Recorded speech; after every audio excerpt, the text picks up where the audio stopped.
So, to begin, I first put finger to keyboard. I typed the words I'm speaking now in early January. I was on retreat in a hermitage in the Southern Highlands of New South Wales. It was summer, hot, and for a hermitage, surprisingly noisy. Farm machinery ground on in the monastery vineyard. Farm workers drove back and forwards past my veranda with happy, tail-waving dogs in the backs of their utes. Cockatoos, it's a kind of parrot, screeched in the trees. Magpies warbled and scrapped with each other. Cattle bellowed distantly from the back paddocks, and through it all threaded the constant low-grade chittering of cicadas. Life going on all around. Life with its own preoccupations and pace. And me trying to think about what a contemplative Christianity means for any of it. Well, this beginning brought to the fore something I'd become increasingly conscious of over previous months.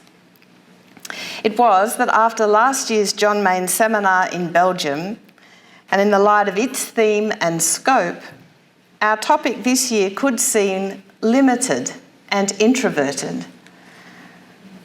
Last year, as you know, the seminar was called A Contemplative Response to the Crisis of Change. Building on the work of Meditatio, the World Community's contemplative outreach, an extraordinary group of speakers explored the contribution of contemplative practice to the self-evidently urgent needs of our world in domains of economy, politics, environment, science, and health. It was an inspiring and groundbreaking event. Father Lawrence has said he felt it was the most significant John Main seminar since Bede Griffiths led the gathering in 1991, at which the WCCM itself came into being. So, no pressure there.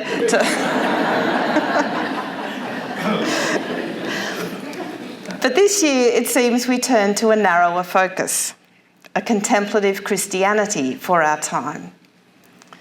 It's as if, having imagined we've got something to contribute to universal questions concerning the future of life on earth, we now withdraw into sectarian concern about what? The future of our faith tradition, the shape of the church, wondering where all the young people are. I don't know if this has been your experience, but I've noticed a certain deflation in people when they've asked about my theme for these talks. Oh, you're going to Canada, fantastic. The John Main seminar, oh, that's wonderful. What are you talking about? Oh, that's interesting. So that got me thinking about the relationship between the seminar we're now embarking on and last year's. It made me realise that for me, the question of a contemplative Christianity for our time only matters if it's part of the same conversation, if it's a continuation and deepening of our community's engagement with the needs and possibilities of the world. Not a withdrawal from that engagement, not a regression from global into sectarian concern, but something that matters for the whole, that's part of the whole. A gift, the offering of which is at the heart of our vocation as a community. Well, that at least is the commitment to which I'm seeking to be responsive and responsible.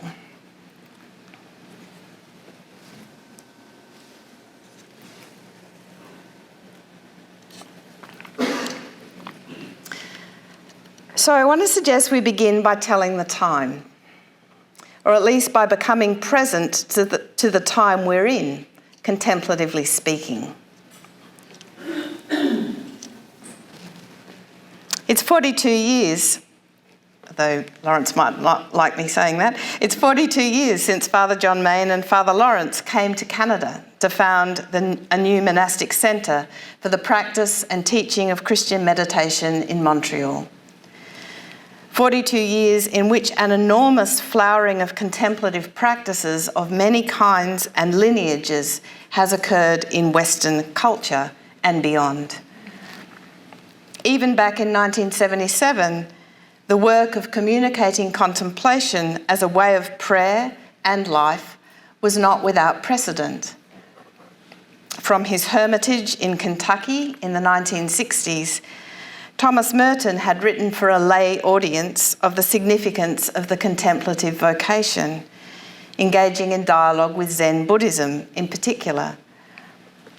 While from the 1950s, the Benedictine monks, Henri Lassault, Abhishektananda, and Bede Griffiths have been rediscovering and exploring the non-dual contemplative path of Christianity in the light of India's Advaita traditions. Also by the 1970s, various forms of meditation and yoga were being popularised by Buddhist and Hindu teachers who had travelled to North America and Europe, while more or less contemporaneously with the foundation of the Montreal Centre, the Cistercian monks of St. Joseph's Abbey in Spencer, Massachusetts, Thomas Keating, William Menninger and Basil Pennington, were developing the method of Christian meditation they called centering prayer. From these monastic beginnings and at the level of culture, as you well know, this contemplative awakening has only gathered pace. In fact, in the last 10 to 15 years, fueled by research in neuroscience, psychology and biology, what's been called the contemporary boom in mindfulness has spread across a huge range of fields: education and academia, healthcare, business, the military and law enforcement, to name a few. The promise of contemplation resonates powerfully, it seems, as an antidote to the ills of our compulsively busy, distracted, and anxious age.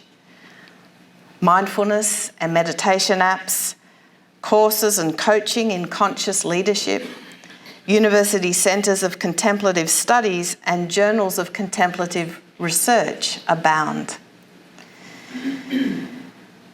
Now, of course, the relationship between this boom in secular contemplative practice and religious faith is complex. And over the course of these talks, we'll be coming back to this question. For now, though, I want to say a bit more about the unfolding of this recent contemplative awakening within Christianity, focusing particularly on the experience of our own WCCM community, and what the story of this unfolding helps us see about the time we're in.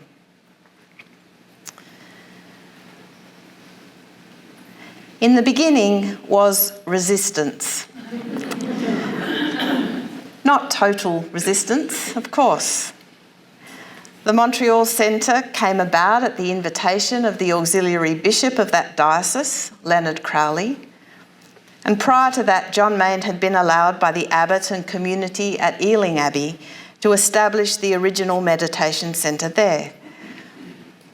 Nevertheless, I think what's striking in reading the early letters and talks of John Mayne, Thomas Keating, and others is the extent to which the church as an institution and many practicing Christians needed to be reassured that wordless, imageless meditation is indeed a legitimate form of Christian prayer.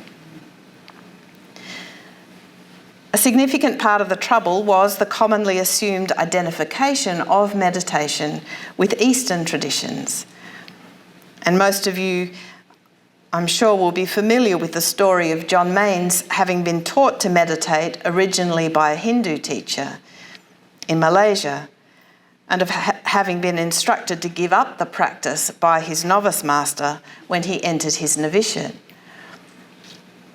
And though the Roman Catholic Church proclaimed in 1965 that the Church rejects nothing that is true and holy in other religious traditions, and monastics like Merton, Aelred Graham and William Johnston had been advocating that Christians should learn from the meditation practices of the East, it seemed that if meditation were to be widely accepted, there was a felt need to establish that its practice was not only consistent with, but intrinsic to Christian faith, both historically and theologically. John Main's sense of it being legitimate to return to the practice of meditation came through his reading of John Cassian as having referred to the use of a mantra in prayer, while the monks at St. Joseph's sourced the method of centering prayer in their reading of the Cloud of Unknowing. In a lecture titled An Overview of Contemplative Prayer in the Christian Tradition, Thomas Keating traced Western Christianity's forgetfulness of its own contemplative practice to unfortunate theological and philosophical developments from the 12th century onwards, understanding the contemplative revival as a recovery of a lost but authentically Christian wisdom. Meanwhile, theologically, meditation was characterised by these 20th century teachers as an embodied practice for losing one's life as Jesus had commanded, dying to self, the false self, and so becoming apt to be filled with all the fullness of God.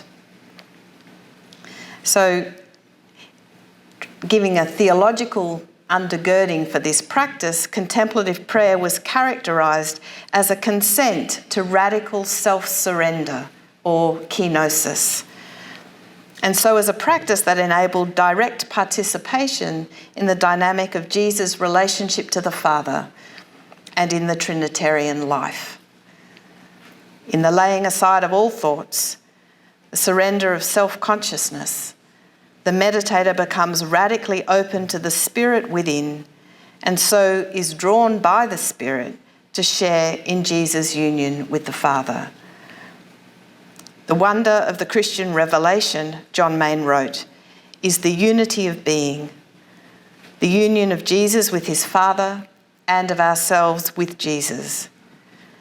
When in our meditation we turn away from the fears, desires, and concerns of the restless ego and turn otherwards, we find ourselves in Jesus. This then opens us to the source of being, which is the love of the Father. For this reason, John Main said, in meditation, we verify the truths of Christian faith in our own experience. And the testimony from that first Christian meditation centre was that the regular practice of meditation did indeed enable the discovery of a living faith for many who'd been unable to come to the personal experience of God through conventional forms of religious practice. Gradually, this discovery was shared, and although there are pockets of resistance and suspicions still of the "if you empty your mind, the devil will come in" variety, it seems to me that by and large the battle has been won.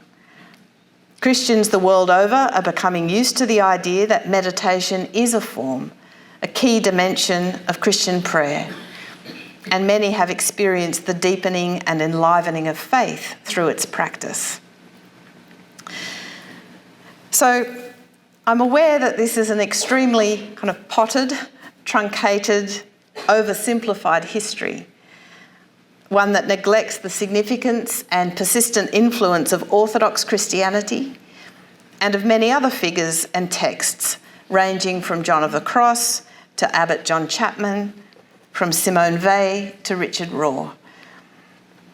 It's also one that elides differences in method and approach between Christian meditation, as we practice it, and centering prayer in particular. But rather than give a comprehensive account of the sources of the renewal of contemplative prayer in Western Christianity, what I've been just wanting to sketch is something of the background to where our world community finds itself at present.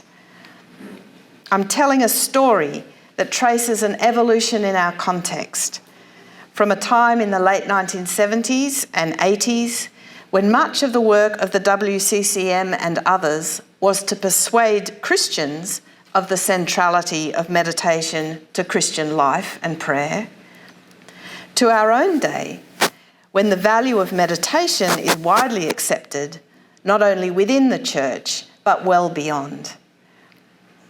And what I'm wanting to suggest is that those of us practicing meditation in the context of the Christian tradition are now confronting a rather different set of questions and concerns. So the subheading of this little section is called The Problem of Christianity. Only one, I hear you ask. Well, these are partly related, this problem of Christianity, are partly related to what I call the Serapion effect. Serapion, you'll remember, was the monk immortalised in chapter 10 of Cassian's Conferences. He's the one who is persuaded to try praying without imagining God in human form and ends up in tears, disoriented and disillusioned. They have taken away my God. The story of Serapion reminds us that silent contemplative prayer tends necessarily to draw us beyond attachment to forms. Those images and conceptual frameworks, those earthen vessels that contain and express our relationship to and experience of God. And hence the metaphors of darkness and unknowing, so prevalent in mystical texts, and the paradox embraced by writers such as Meister Eckhart and Simone Weil, that atheism may be closer to the truth of God than a devotionally assured theism. Now, of course, the loss of the felt sense of the presence and knowledge of God can be a destabilising and painful feature of the apophatic path, this path of unknowing, which is why traditionally a certain degree of spiritual maturity and stability is recommended for those embarking on contemplative prayer. I suspect for many of us, however, and unlike Serapion, this iconoclastic dimension of contemplative prayer has from the outset been experienced more as a relief than anything else. We'd already lost our images of God. The possibility of discursive prayer had already dried up. And meditation offered us a way to re-engage with the spiritual journey.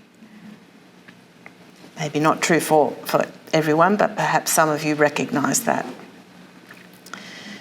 And this is how, as Rowan Williams has said, that for those who have drifted away from the regular practice of sacramental faith, the rhythms and practices of communities like the WCCM are often a way back to this sacramental heart and hearth.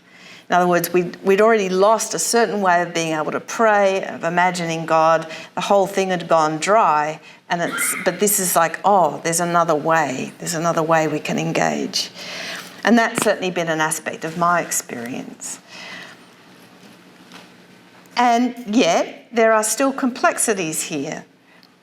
For some, rather than being drawn back to the sacramental heart of the church, it's precisely the experience of meditation and the opening to deeper dimensions of faith that makes it harder to continue participating in Christian communities that too often seem alienated from authentic spiritual knowledge.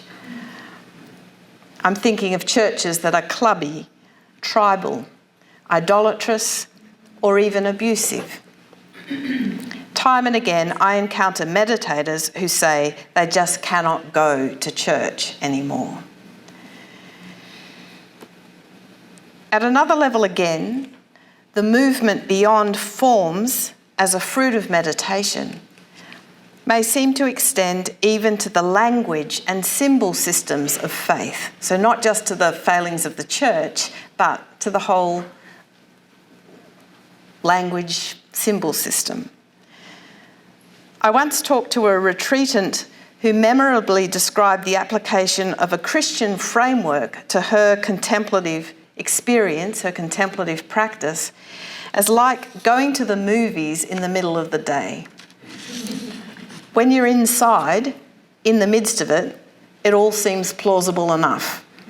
But as soon as you go outside the cinema, outside the chapel, it feels disconnected from the real world, a kind of illusion.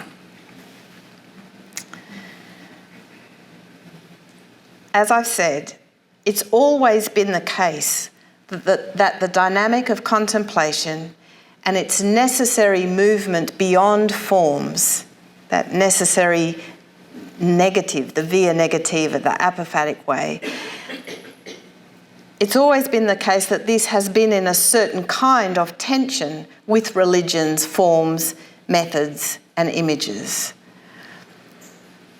Having said that, I think we are facing a new and different kind of challenge. And this is because it's not just the iconoclastic dynamic of contemplative prayer itself with which we have to contend. In our time, we're also practicing this way of prayer in a context where the possibility and plausibility of Christian commitment has been radically relativised by pervasive secularism. As Charles Taylor wrote in A Secular Age, our culture has undergone a shift from a time in which it was virtually impossible not to believe in God to one where for many people faith never even seems an eligible possibility, such that even for the staunchest believer, it may be difficult in some contexts to sustain one's faith. This is a shift that has been going on now in the West for well over 2 centuries. But even in the past 10 years, we've entered, it seems, into a new kind of free fall for the mainline church.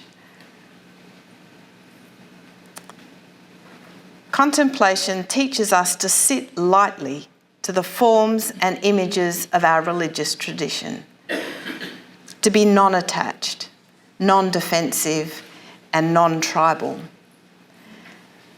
But in a context where these forms are less and less central to cultural self-understanding, it can be increasingly difficult, even for those who are nominally Christian, to find engagement with the forms of this tradition a fruitful dynamic in their spiritual growth. Why can't we just meditate? My retreatant asked. The reality of this challenge is reflected in our own community's approach to communicating the practice of meditation. More and more, we find it necessary to use secular language, to speak of meditation as part of the universal wisdom of humankind. We all know that in many contexts, and for a variety of often good reasons, brand Christian provokes profound suspicion, even hostility. For us to communicate the gift of meditation means very often, if not denying, at least soft peddling on our Christianity. And here's the point I'm coming to. If at the beginning of our community's life, A significant focus was on explaining, justifying the practice of meditation within a Christian historical and conceptual framework, and on enabling practicing Christians to connect more deeply with the truths of their faith. Increasingly, the question we face now is to do with explaining or justifying our community's profession of Christianity to people who are more than happy to meditate without it. See the flip? Which leads to the question, what does our Christianity add to our contemplative practice, other than what is, for many, a problematic weight of dogmatic and cultural baggage? Why can't we just meditate? Isn't that enough?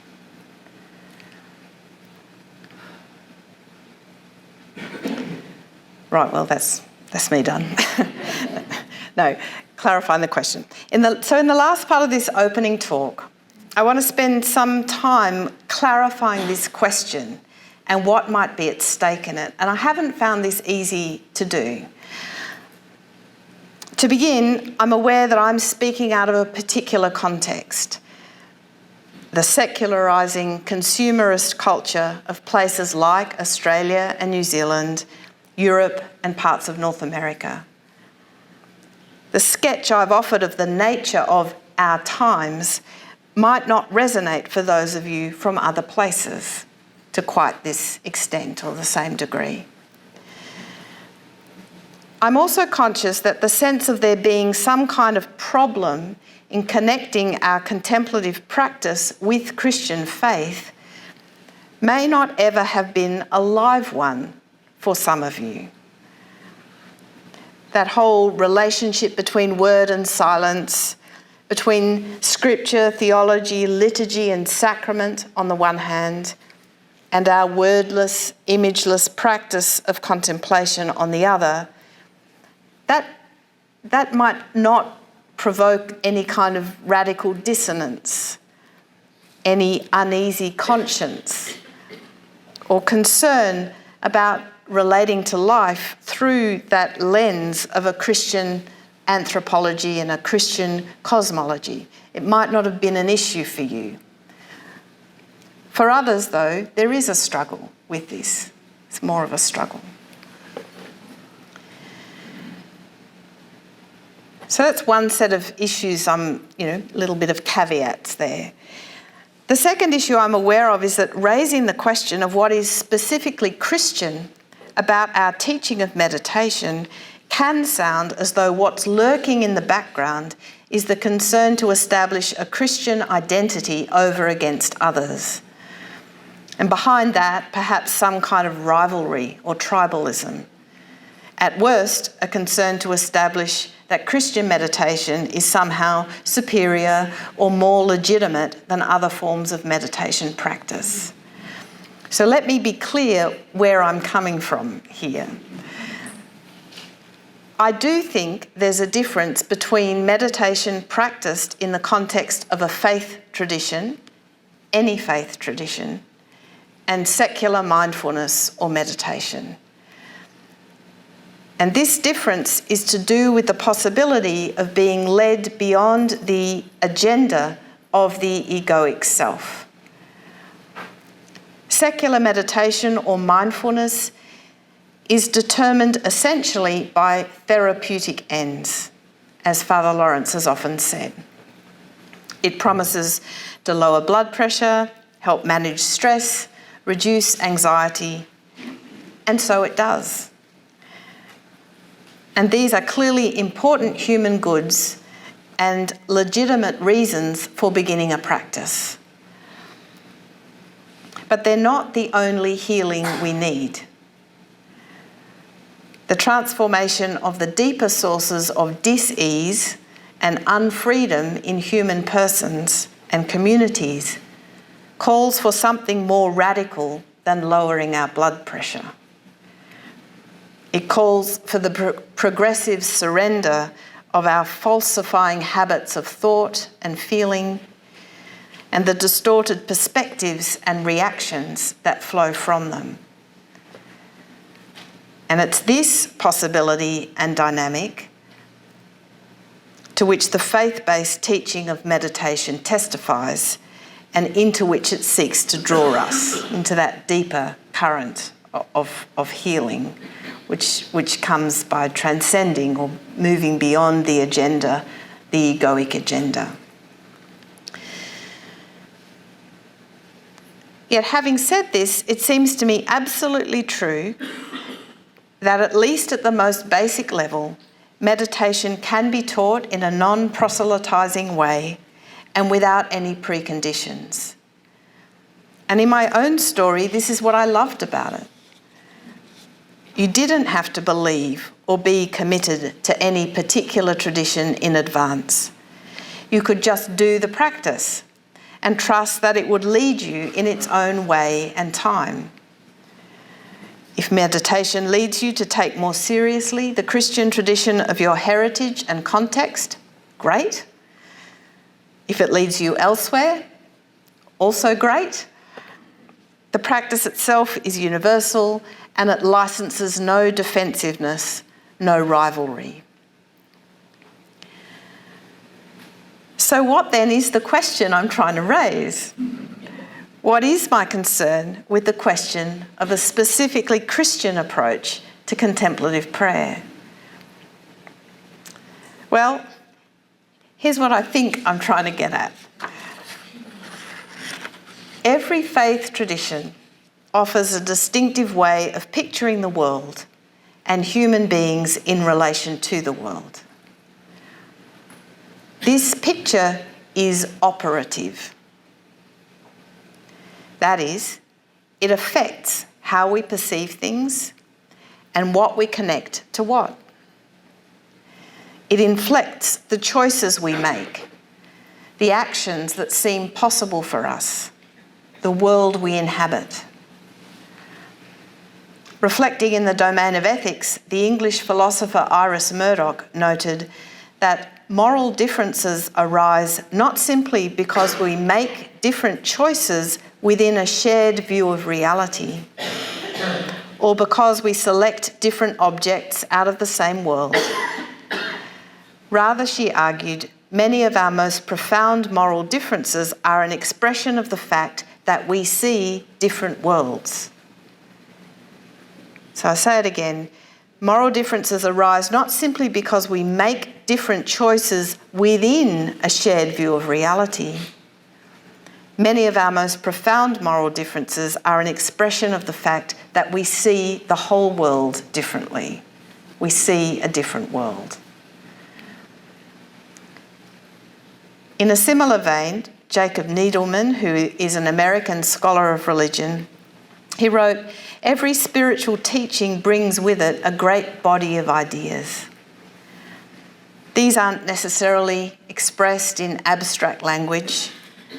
More often," he says, "the ideas of a spiritual teaching are originally communicated to the world through symbolic forms, which are designed to reach the more hidden levels in us of instinct, feeling, and intuition. And it accomplishes this through myth and story, through visual images, architecture, music, dance, ritual." Think of, for example, the way the image and the practice of the sharing of the meal in Christianity communicates a sense of how the world is and how we're to relate to the world and one another. And however we imbibe and come to inhabit them, it's these ideas that shape the ground of our action. They affect our image of what's possible for human beings. They affect our relationships with one another and with the natural world. And of course, this goes for the ideas of a culture as much as those of a faith tradition. The stories we tell about the nature of reality matter. Well, a tradition starts to go dead It loses the capacity to shape our lives when its ideas no longer seem to connect to or tell the truth about reality, when we lose access to the experience from which they spring. But this losing access can be a consequence of different things. It can follow from the loss of our capacity to receive its truth, from lack of having ears to hear at the right frequency. As John Main described the experience of those who came to the meditation centres in Ealing and Montreal, this seems to have been the primary lack that was then being addressed. People came to our small centre, he wrote, because they felt the lack in themselves of the interiority and depth needed for authentic spiritual experience. They'd come to accept that just going to church or even practising personal devotions would not be enough. Even if, as many were, they were practising their religion faithfully, they felt a spiritual void, and they could no longer be content to try and fill it with just more religious activity. And it was through the practice of silence and stillness that many of these Christians began to find what they'd been looking for, and so to experience the truths of their faith from the inside, no longer just as theories or a system of belief, but as a living, personal dynamic, a world to inhabit. The radically surprising gift of the practice of contemplative prayer was the awakening or reawakening of its practitioners' receptive capacity. So they were working with the ideas already, but something was blocking their reception, and meditation opened up that channel for reception. And then John Main wrote, "I sensed that we were witnessing the birth of a contemplative Christianity." But I've already suggested that our age is undergoing a second kind of loss of access to the faith tradition of Christianity. Not just lack of receptive capacity, but a total cultural disconnect. The pervasive secularism of our context involves increasing forgetfulness, discounting, or simple ignorance of the narratives, rituals, and symbols that have been the medium for communicating this way of making sense of experience and of inhabiting the world. And often it's not so much that people are rejecting or refuting this narrative or struggling to experience it as living, it doesn't even come up enough to reject. I met a young woman last year. She was studying at the Australian Catholic University to teach in a Catholic school. At the ripe old age of 21, she had heard for the first time the story of Jesus' resurrection from the dead. "Wow, that's pretty wild," she said. Well, maybe the very strangeness of the story will pique her interest. But maybe it will fall into the same cultural basket as the obscure stories of ancient Aztecs, of passing interest as an artefact of a bygone age, but not remotely to be engaged as a still living truth. Many of us are drawn deeply to the practice of silence and stillness. We can speak relatively easily to our culture of the resource to be found in meditation, contemplation. It's much harder to speak of the resource to be found in the ideas, the meanings, the witness of the Christian tradition. So how necessary is it that it remains possible to speak this language, to inhabit this system of reference? It seems to me that we're at a point in time in our culture, in our community, where we must dare to engage this question. There are some obvious lines of response. things we can readily say when this question is raised. Here are two that occurred to me.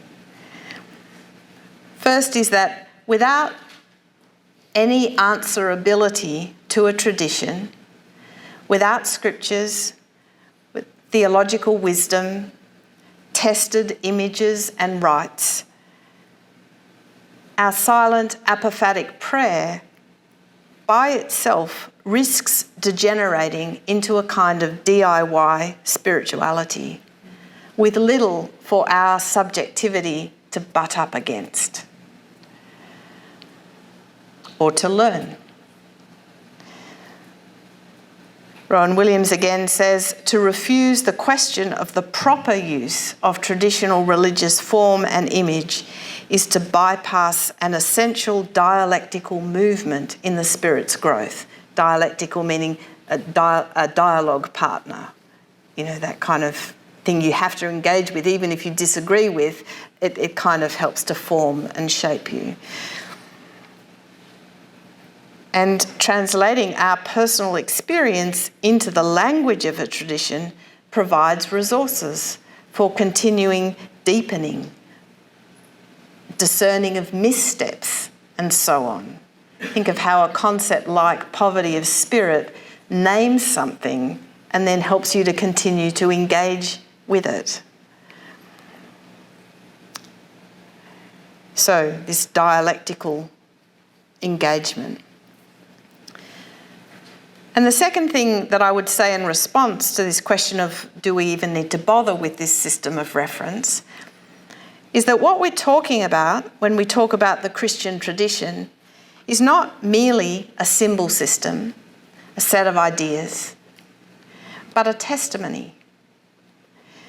A testimony which purports to reveal truth about the proper shape and purpose of human being, and to enable a new relationship to the life in whom we live and move and have our being. This is a testimony that has proved capable of transforming human persons, culture, and politics again and again. So given the urgency of our current cultural crises, this may not be the moment to give up on its promise and resource. And yet, the fact remains that in Western culture at least, we just are losing access to this resource, this tradition. Canadian theologian Douglas John Hall has noted that this is not just to do with the decline of the mainline churches, to which the growth in other forms of Christianity, Pentecostalism, evangelicalism, might be considered a counterbalance. The deeper issue, he suggests, is the decline of influence, including the influence of this faith among the intellectual, artistic, and critical elites.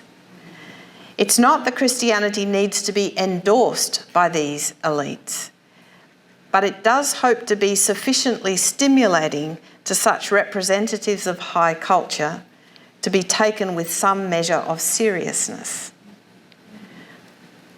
Are we still capable of giving an account of how this should be so?